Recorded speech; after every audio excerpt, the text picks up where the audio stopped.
edisi kunjungan ke pabrik tahu. Hai Tofu Lovers, siapa nih di sini yang penasaran sama proses pembuatan tahu? Lalu apa aja ya resiko yang dihadapi oleh produsen tahu dan berapa ya modal awal yang dibutuhkan oleh produsen tahu?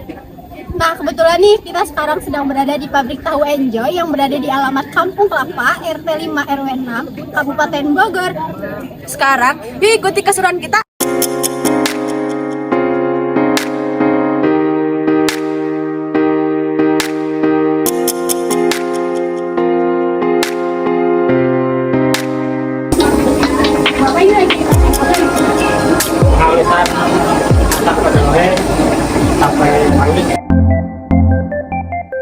Kan Pak, saya Rahma Aifa Hardian, dipanggilnya Aifa aja dari Prodi Akuntansi. Di sini mungkin ada beberapa pertanyaan, ada beberapa bagian pertanyaannya. Sebelumnya Bapak namanya siapa? Bapak Azam. Oke, mungkin untuk pertanyaan pertama ya Pak. Ini kan sekarang namanya tahu akbar ya Pak? Iya. Nah, ada nggak sih Pak sejarah atau filosofi kenapa dinamainnya tahu akbar sebelumnya?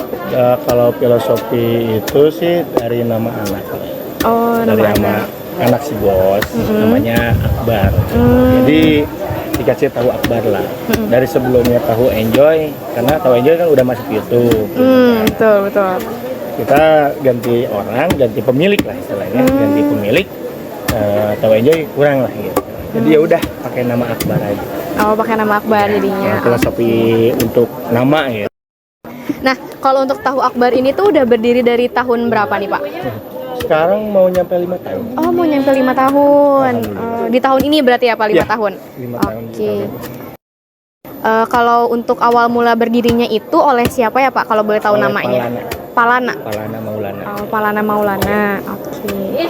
Kalau untuk jenis tahu yang diproduksi di sini tuh jenis tahunya apa aja ya Tahu Pak? kuning sama tahu putih doang. Tahu kuning sama tahu putih aja. Oh, berarti ada dua-duanya di sini Ya, di diproduksi. sini diproduksi. Oke, kalau sehari itu di sini memproduksi tahunya itu seberapa banyak ya Pak? Lalu berapa lama proses produksi dari setiap harinya gitu? Kalau untuk per hari itu bisa nyampe 7 saringan sampai 10 saringan. Dan kalau proses untuk satu kali penyaringan ya sampai jadi pengunyitan itu membutuhkan waktu 1 jam lebih. 1 jam. 1 jam lebih. Karena kita proses pemasakannya itu harus benar-benar sampai matang ya. Kalau nggak matang nanti baru beberapa jam juga cepat basi. Kalau untuk ciri-ciri dari tahu basi itu sendiri kayak gimana ya Pak? Dari tahu basi itu dalamnya tuh kayak merepes gitu. Oh, agak kempes. Kayak busa di air. Kayak busa dikasih air kayak gitu. Kalau udah basi. Kalau udah basi. Kalau masih bagus layak dipakai mau 4 hari pun tetap kenyal ya. Oh, berarti harus benar-benar matang gitu Iya, ya? benar-benar matang gitu. Oke, kalau untuk bahan baku di sini itu sumbernya dari mana ya Pak? Kalau boleh tahu, adakah supplier khususnya atau gimana? Supplier khusus ada sih, kita ngambil bahan dari toko, gitu kan, dari resellernya langsung. Gitu. Untuk harga kan kita harga sekarang bersaing ya. Iya, betul. Ada yang harganya 11.200, ada yang 11.500. Paling segitulah. Kalau kita ngambil yang di harga 11.200. 11.200. Selama tahu akbar ini udah berdiri, ada nggak sih Pak resiko yang sudah dihadapi Bapak mungkin sebagai yang memproduksi? Terus apakah si resikonya itu tuh bisa memicu yang namanya kerugian gitu Pak? Kalau untuk masalah itu ya, kalau resiko tahu itu banyak resikonya. Karena dari mulai proses pemasakannya itu kayak aci kedelai ya. Aci kedelai itu naik, kalau kita lengah aja dikit bisa kena kaki, kebakar. Terus dari pengunyitan kita pakai alat gitu kan, pakai alat lagi. Kita kan sering masuk tangan gitu, kayak kena air panas mendidih gitu. Terus kayak masukin kayu bakar ke dalam, kalau kita jatuh dikit kepleset kita bisa masuk, itu resikonya kalau yang kerja. Kalau untuk yang yang punya itu kayak bahan baku naik, itu resiko. Harganya bahan naik, itu resikonya si yang punya gitu. Karena kita sebagai pekerja gitu ya, yang produksi kita nggak tahu, tetap dari awal perjanjian gaji segitu ya tetap harus bayar segitu. Nggak tahu, saya nggak mikirin kayak kunyit naik, terus garam naik, kacang lain nggak tahu itu. Tapi yang lebih tahu yang punya. Nah, tahu yang punya. Kalau untuk masalah risiko. Kalau lokasi, misalkan di lokasi proses produksi ini ada nggak sih Pak yang bisa memicu terjadinya resiko tadi selain dari kelalaian pegawai karena kepleset yang kayak gitu-gitu? Bisa kebakaran lah. Oh, kebakaran. Ya, kebakaran terus kayak apa ya istilahnya kayak kita nggak bersih dari air, terus dari istilahnya kebersihan lah gitu, keapikan gitu, kita keapikan bekerja itu bisa memicu tahu jadi hancur. Jadi Gitu. harus apik gitu Iya, ya Pak harus setiap apik lah orang. intinya kayak tahu mah.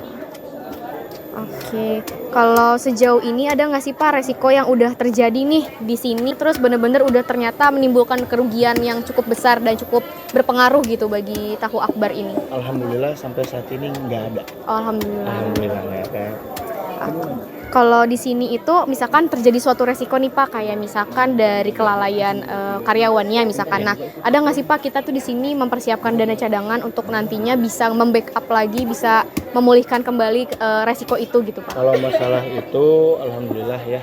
Kalau masalah untuk nge-backup kayak ini kan sempat rubuh ya. Oh, Sempat rubuh karena anginnya gede, ada pohon gede. oh tumbang gitu Sempat Pak. sempat pohonnya tumbang, yang kerja juga pada ketimpa. Oh, Yang sebelumnya itu kan udah ketimpa. Ini kan baru. Asalnya kan pakai kayu. iya Cuma sekarang betul. pakai ini gitu, dirombak. Oh, berarti ada dana cadangan khusus ya Pak? Ada untuk- dana cadangan khusus. Ya itu kan dari hasil tahu disimpan sebagian. Ya kalau kita misalkan hasil dari keuntungan tahu 100% ya kita dana cadangan 50%. Oh gitu. Oke. Kalau untuk di sini hal apa aja sih Pak yang menjadi acuan untuk penetapan jumlah dana cadangan yang udah tadi Bapak sebutkan? Di sini dana cadangannya mungkin 50%. Ada nggak sih Pak karakter atau kayak acuan untuk kita nentuin dana cadangannya sekitar 50% kayak gitu? Ya ada sih. Ya itu dana cadangan aja gitu. Berarti Jadi, emang udah dipisahin udah gitu dipisahin, udah diprioritasin buat dana cadangan. Bila sewaktu-waktu harga kedelai naik. Soalnya kan gini ya. Sekarang kita beli kacang nih ya, ibaratnya beli kacang 11.200 per kilo. Kalau 1 kintal itu berarti 1.120.000. Nah, kita bikin nih olah itu tahu. Kita jual harga tetap. Nah, terus kemudian harga kacangnya besoknya naik. Kita kan nggak bisa beli lagi. Iya benar-benar. Kayak gitu resikonya. Nah, itu dana cadangannya itu dipakai ke situ. Oke, oh gitu. Jadi istilahnya gali lubang tutup lubang, tapi dari hasil tahu juga gitu. Oke. Berarti nggak ada untuk yang namanya nombokin dari karyawan nggak ada gitu ya Pak? Alhamdulillah nggak ada. Itu udah diperhitungkan secara matang-matang. Kalau untuk dana kayak gitu. Oke. Terus bagaimana sih Pak caranya tahu akbar ini untuk dapat meminimalisir dan juga mengendalikan kemungkinan terjadinya resiko tersebut yang nantinya akan berdampak besar bagi pabrik tahu akbar itu sendiri bahkan mampu menimbulkan kerugian? Kalau untuk masalah itu kita bekerja sama dalam bekerja gitu. Jadi biar nggak ada yang dirugikan dan nggak ada yang rugi. Jadi sesama yang kerja itu saling membantu gitu. Karena tugas utama dari tahu itu kerjasama yang diambil. Kerjasama yang diambil dari kayak kita ngunyit, kayak terus yang giling, bagian giling gitu kan. Kadang-kadang ada apa? Ini keteter nih gitu kan. Ya udah kita bantuin dulu gitu. Nanti saling bantulah gitu. Kerjasama lah itu. Kalau untuk di tahu akbar ini ada nggak sih Pak inovasi baru nih dalam proses produksinya untuk bisa mencegah timbulnya resiko itu sendiri? Nggak ada sih sampai saat ini inovasi terbaru sih belum ada ya. Tapi untuk kedepannya Iya. mudah-mudahan insya Allah gitu. Saya juga kan pengalaman dulu kan pernah punya pabrik gitu ya di Bandung gitu kan. Saya dulu pernah bikin tahu vegetarian, tahu bumbu, tahu pedas, kayak terus tahu keju, tahu susu, tahu mentega, semua diproduksi. Cuman itu kayak tahu vegetarian ya.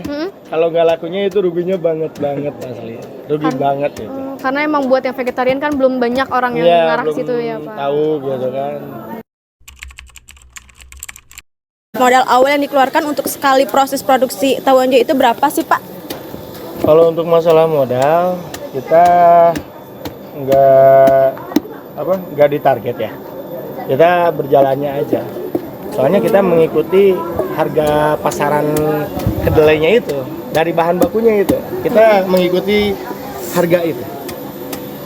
Jadi Ya kalau dihitung-hitung mah sih kita hitung aja dari kacang kedelai 11.200 dikali satu pemasakan 13.000 itu berapa, dan kita harga kunyit itu berapa, harga garam berapa, itu diperhitungkan.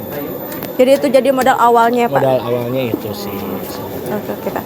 Nah, apakah dengan penjualan tahu Enjoy per hari itu mampu mengembalikan modal awal yang dikeluarkan untuk proses produksi tahu Enjoy, Pak? Kalau untuk masalah kembali modal itu kadang nggak seimbang lah.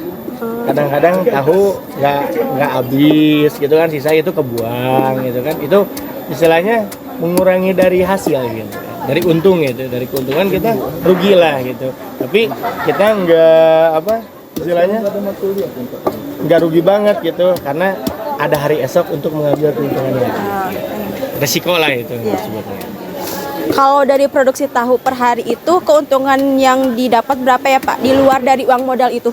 Dari uang modal itu ya, keuntungannya. Di luar dari modal? Di luar dari modal. Bersih apa kotor? Bersih. Bersih. Kalau bersih sekitar 20%. Kalau kotornya, Pak? Kalau kotornya itu 40%. Oh. Kita kan belum tahu, kayak pengiriman harus pakai jasa, terus bensin, terus kita resikonya kan kecelakaan, asuransi lah kayak gitu. Bagaimana cara pabrik tahu Enjoy dapat meningkatkan pengembalian modal di pabrik tahu Enjoy? Kalau untuk pengembalian modal ya itu sih ya kata saya bilang ya, itu resiko. Jadi kita nggak muluk-muluk lah gitu. Mau untung gede mau untung kecil kita tetap jalani, karena tahu itu kebutuhan masyarakat. Nah, gimana nih teman-teman? Sudah terjawab belum rasa penasarannya? Semoga sudah ya. Jadi kesimpulan kita dari berkunjung ke pabrik tahu ini adalah, jadi tahu Enjoy sudah berganti pemilik dan berganti nama menjadi Tahu Akbar sejak 5 tahun yang lalu. Dan Tahu Akbar ini setiap harinya memproduksi 200 bungkus. Dan Tahu Akbar juga dapat menanggulangi resiko yang sangat baik dan menetapkan dana cadangan. Dan buat teman-teman yang masih penasaran, boleh dong langsung mengunjungi pabrik tahu Akbar ini dan beli tahu langsung dari pabriknya. So, see you in the next video. Thank you for watching. Bye-bye!